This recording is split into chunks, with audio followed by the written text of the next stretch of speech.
Here's a truth that will shake everything you think you know about success. The richest person who ever walked this earth wasn't Bill Gates, wasn't Warren Buffett, and it definitely wasn't any of today's tech billionaires.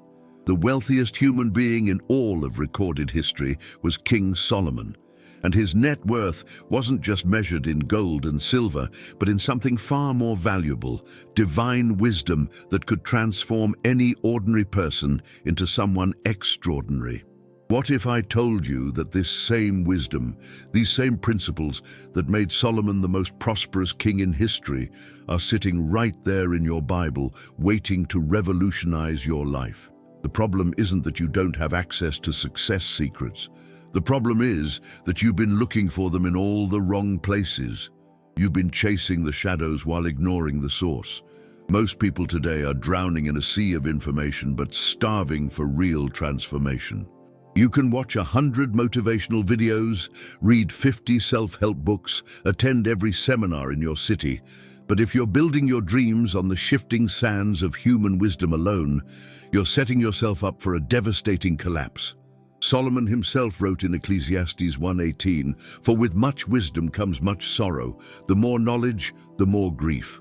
Why would the wisest man who ever lived say something like that? Because he understood that knowledge without divine foundation is a burden, not a blessing. It's like trying to fill a bucket with a hole in the bottom. No matter how much you pour in, it all leaks out. Napoleon Hill spent over 25 years studying the success patterns of more than 500 wealthy individuals. And you know what he discovered? Every single one of them, whether they realized it or not, was operating on principles that had been laid out in scripture thousands of years before.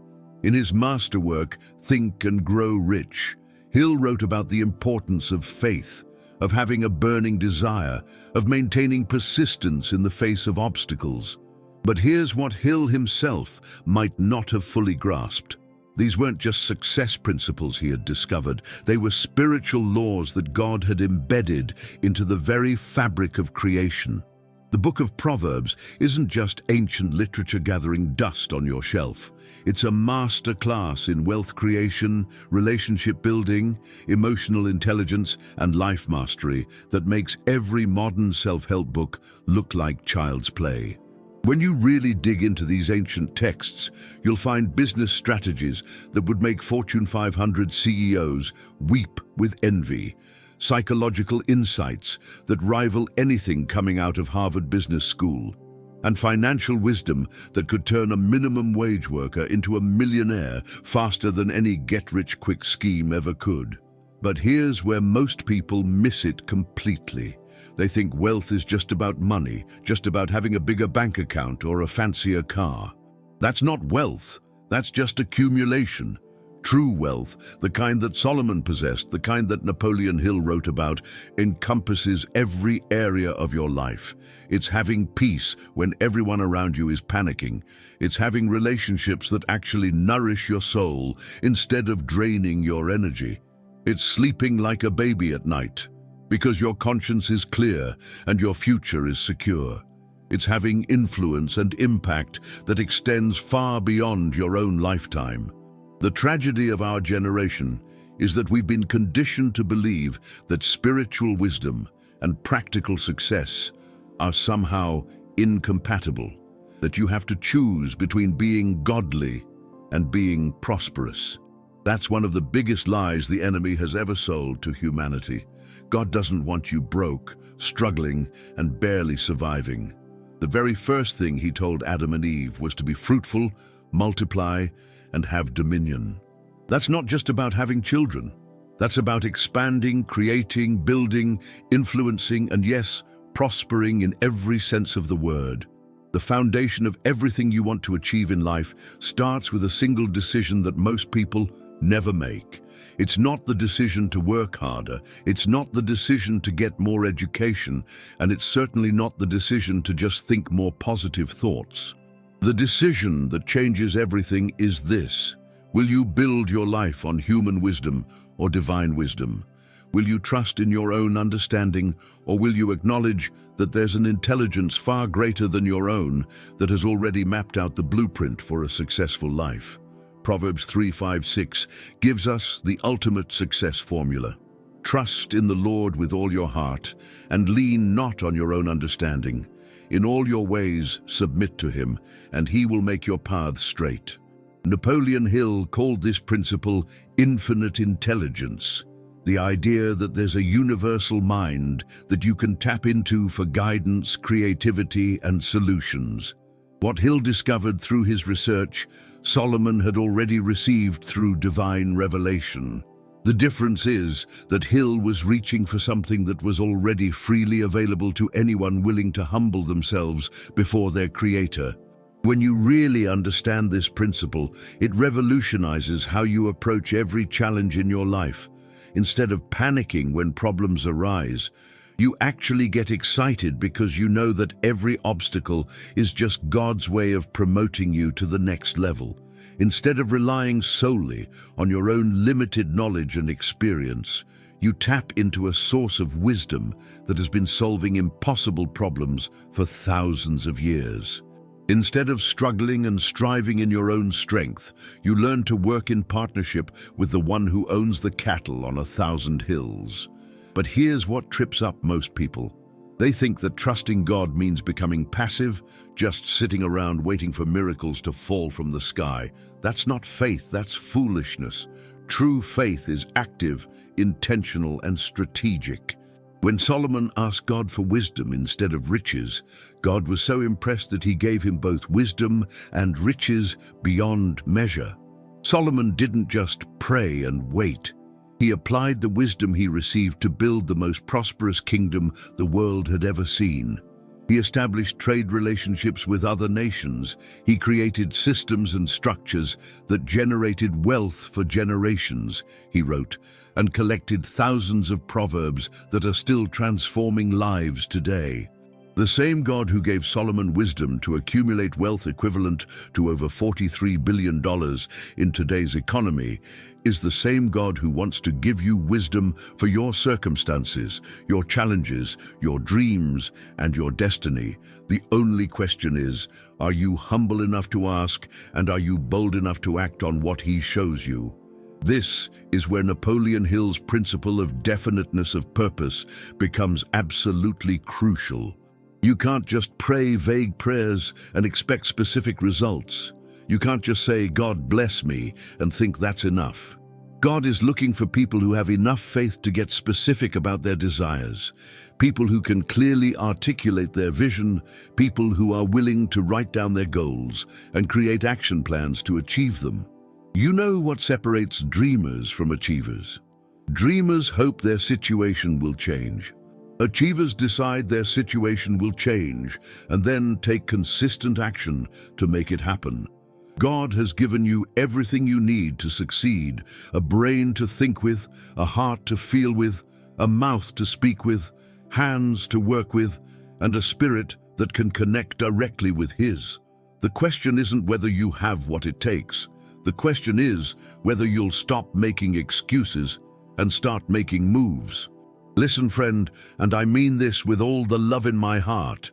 If this message is resonating with your spirit, if you're feeling that stir of excitement about what's possible for your life, then you're exactly where you need to be right now. This isn't just another video you stumbled across by accident. This is divine appointment. God has been preparing your heart for this moment, for this message, for this breakthrough. Don't just watch and walk away. Hit that subscribe button and become part of a community that's committed to living out these principles together. Drop a comment below and tell me which of these truths hit you the hardest.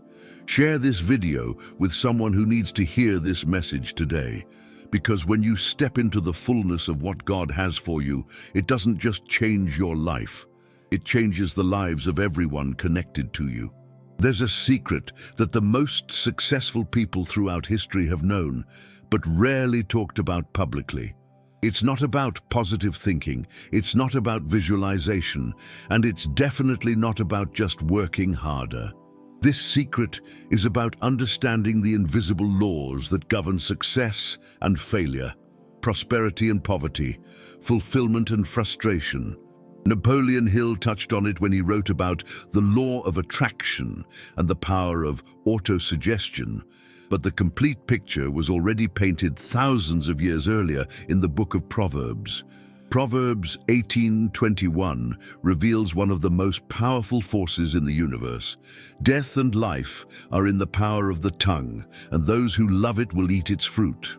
Most people completely underestimate the creative power of their words. They speak carelessly, complain constantly, and then wonder why their lives are filled with chaos and disappointment. What they don't realize is that they've been using their words to create exactly what they're experiencing. Your tongue isn't just a muscle in your mouth. It's a creative instrument that's either building your future or destroying it with every sentence you speak. Hill understood this principle when he wrote, "Whatever the mind can conceive and believe, it can achieve and be." But he missed the deeper spiritual truth that God himself spoke the entire universe into existence, and when he created you in his image, he gave you that same creative power. When you align your words with God's will for your life, when you begin to speak his promises instead of your problems, when you declare his truth instead of your temporary circumstances, you activate spiritual forces that begin rearranging your reality to match your confession. The most prosperous people in history weren't just positive thinkers, they were strategic speakers. They understood that complaining about what they didn't want only created more of what they didn't want. Instead, they trained themselves to speak consistently about their vision, their goals, their faith, and their expectations. They spoke to their mountains before their mountains moved. They called things that were not as though they were, just like God does. But here's where most people get confused. They think this means just repeating empty affirmations or pretending that problems don't exist. That's not faith, that's denial. True biblical confession acknowledges current reality but refuses to accept it as permanent reality. It's saying, yes, this is where I am right now, but this is not where I'm staying.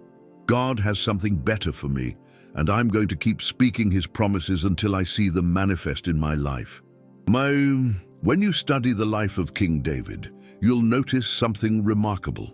This man faced giants, enemies, betrayal, loss, and seasons of overwhelming difficulty. But if you read through the Psalms, you'll see that David had mastered the art of speaking himself from despair to faith, from fear to courage, from defeat to victory. He would start many psalms expressing his pain and frustration, but by the end, he was always declaring God's goodness and faithfulness. David understood that his words had the power to shift his emotional state, his mental focus, and ultimately his circumstances. Napoleon Hill wrote extensively about the importance of surrounding yourself with the right influences, the right books, the right people, the right environment. But Solomon took it even further. In Proverbs 27:17, he wrote, "Iron sharpens iron, and one man sharpens another." The people you spend the most time with will either elevate your thinking or contaminate it. They'll either inspire you to reach for more or convince you to settle for less. They'll either speak life into your dreams or slowly poison them with their doubt, negativity, and limited thinking. This is why you have to be incredibly selective about whose voice you give access to your mind and heart. Not everyone deserves to speak into your life. Not everyone's opinion matters. Not everyone who claims to love you actually wants to see you succeed.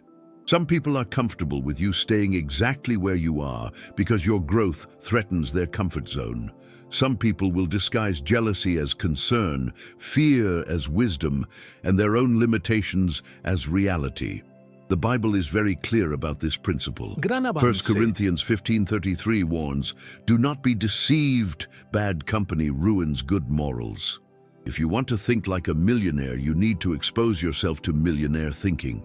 If you want to live with unshakable faith, you need to surround yourself with people of unshakable faith. If you want to break generational patterns of poverty, dysfunction, and defeat, you need to deliberately connect with people who've already broken those patterns in their own lives. This doesn't mean you abandon everyone who's struggling or reject people who are in different seasons of life. It means you become strategic about who has influence over your thinking, your emotions, and your decisions. It means you protect your mental and spiritual atmosphere like you would protect your physical health. Because just like you can't expect to stay physically healthy if you're constantly exposing yourself to toxic environments, you can't expect to maintain a healthy mindset if you're constantly exposing yourself to toxic thinking. Here's something that Napoleon Hill discovered but never fully explained, and it's something that could completely transform how you approach every goal, every dream, every challenge in your life. Hill noticed that all of the most successful people he studied had developed what he called persistence, the ability to continue moving toward their objectives despite obstacles, setbacks, and temporary defeats. But what Hill observed was actually a spiritual principle that had been operating in the lives of God's people for thousands of years. The Bible calls it enduring faith, the ability to keep believing, keep moving, and keep growing, even when you can't see immediate results. Hebrews 11:1 defines faith as confidence in what we hope for and assurance about what we do not see. This isn't just religious jargon. This is the fundamental mindset that separates those who achieve extraordinary results from those who quit at the first sign of difficulty. It's the difference between people who see obstacles as roadblocks and people who see obstacles as stepping stones. When you study the life of Abraham, you'll discover that he spent 25 years waiting for the fulfillment of God's promise to make him the father of many nations. 25 years of believing God when his circumstances said it was impossible. 25 years of maintaining faith when logic said he was foolish. 25 years of confessing God's promise when his physical body was telling him it was too late. And at the age of 100, he finally held his son Isaac in his arms, the beginning of the fulfillment of a promise that would ultimately impact every nation on earth. That's the kind of persistence Hill was writing about, but he didn't understand the spiritual foundation that makes it possible. You can't maintain that level of commitment through willpower alone. You can't sustain that kind of faith through positive thinking alone. You need a source of strength that comes from outside yourself, a confidence that's rooted in something bigger than your own ability, a hope that's anchored in eternal promises rather than temporary circumstances. This is where most people's dreams die, not in the dramatic failures, but in the quiet moments when they lose heart, when they stop believing, when they decide that maybe their vision was too big, maybe they're not capable of achieving what they thought they could achieve. The enemy doesn't have to destroy your dreams with major catastrophes. All he has to do is gradually erode your confidence, slowly convince you that you're not equipped for the level of success you originally envisioned. But here's what Proverbs 24:16 teaches us. For though the righteous fall 7 times, they rise again, but the wicked stumble when calamity strikes. Notice it doesn't say if the righteous fall, it says though the righteous fall. Failure isn't the exception in the life of successful people, it's part of the process. The difference is that righteous people have learned to interpret failure differently. They see it as education, not elimination. They see it as redirection, not rejection. They see it as preparation for the next level, not proof that they should give up. Every setback you've experienced, every disappointment you've endured, every door that's been closed in your face, none of it has been wasted if you've learned from it and allowed it to make you stronger, wiser, and more determined. God has a way of using your most painful experiences to prepare you for your greatest opportunities. He has a way of turning your mess into your message, your test into your testimony, your trial into your triumph. Napoleon Hill wrote, Every adversity, every failure, every heartache carries with it the seed of an equal or greater benefit.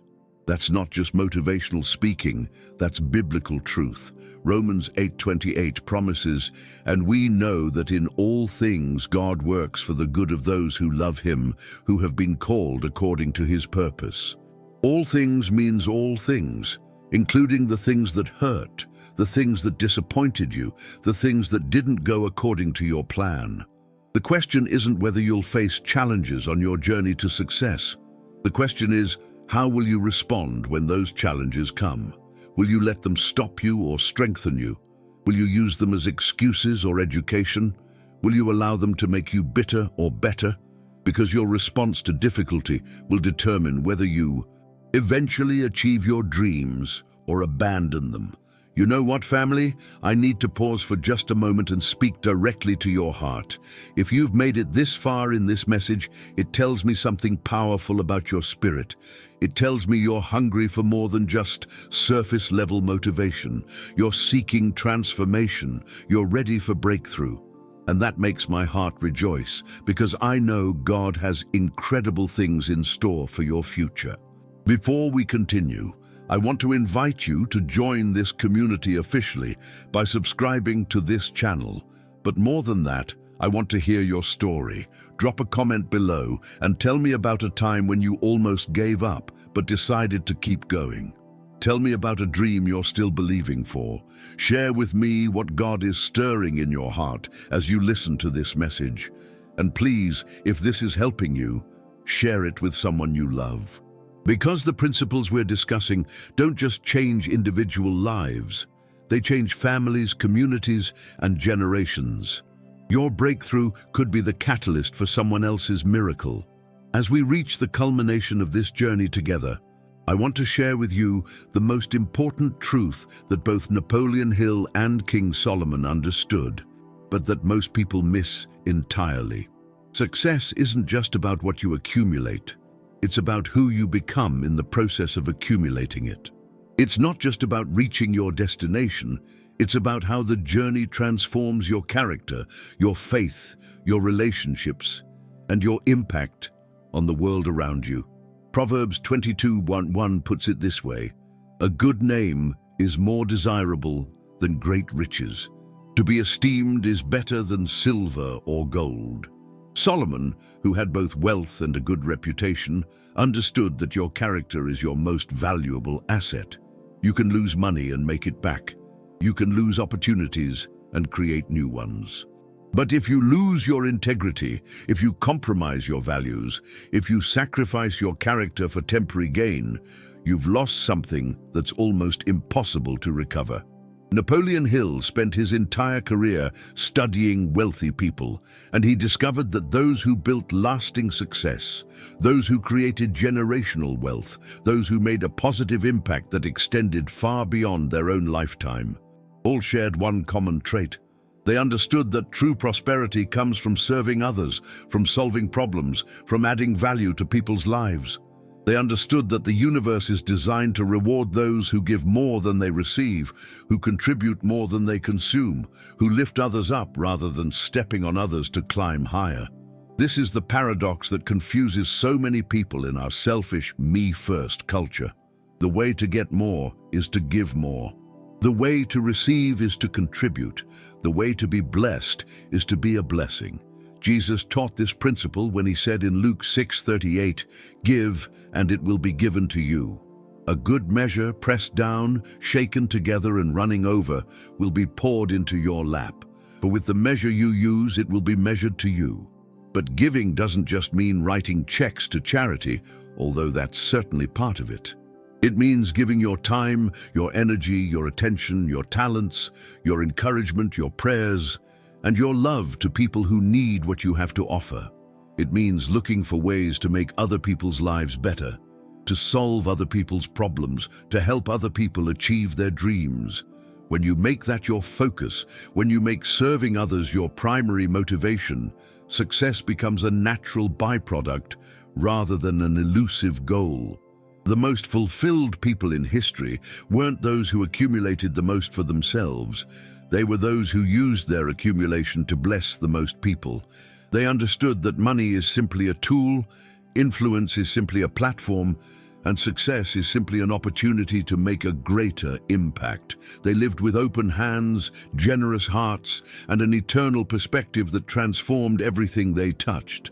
This is what separates temporary success from lasting significance. Temporary success is about what you can get. Lasting significance is about what you can give. Temporary success is measured by what you accumulate. Lasting significance is measured by what you contribute. Temporary success satisfies your ego. Lasting significance satisfies your soul.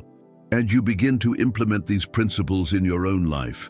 As you start speaking life instead of death, as you begin surrounding yourself with people who elevate your thinking, as you develop the persistence to keep believing when you can't see immediate results, remember that God didn't create you just to be successful. He created you to be significant. He didn't give you talents, gifts, and abilities just so you could live comfortably. He gave them to you so you could make a difference in the lives of others. The wealth that God wants to entrust to you isn't just for your benefit, it's for the benefit of His kingdom. The influence He wants to give you isn't just for your platform, it's for His purposes. The success He has planned for you isn't just for your glory, it's for His glory.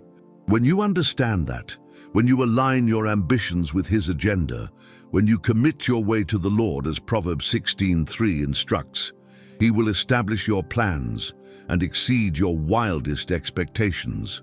So as you leave this place today, don't just be inspired, be transformed. Don't just feel good, be changed. Don't just think about these principles, live them, apply them, test them, prove them in your own experience. And as you do, as you begin to see the miraculous results that come from aligning your life with divine principles, remember to give God all the glory and use your success as a platform to point others to the same source of wisdom that transformed your life. The journey starts now. The breakthrough begins today. Your best days aren't behind you, they're ahead of you. Walk in faith, speak in power, live in purpose, and watch as the God of Abraham, Isaac, Jacob, and Solomon shows up in your life in ways that will leave you speechless and everyone around you convinced that you serve an awesome God.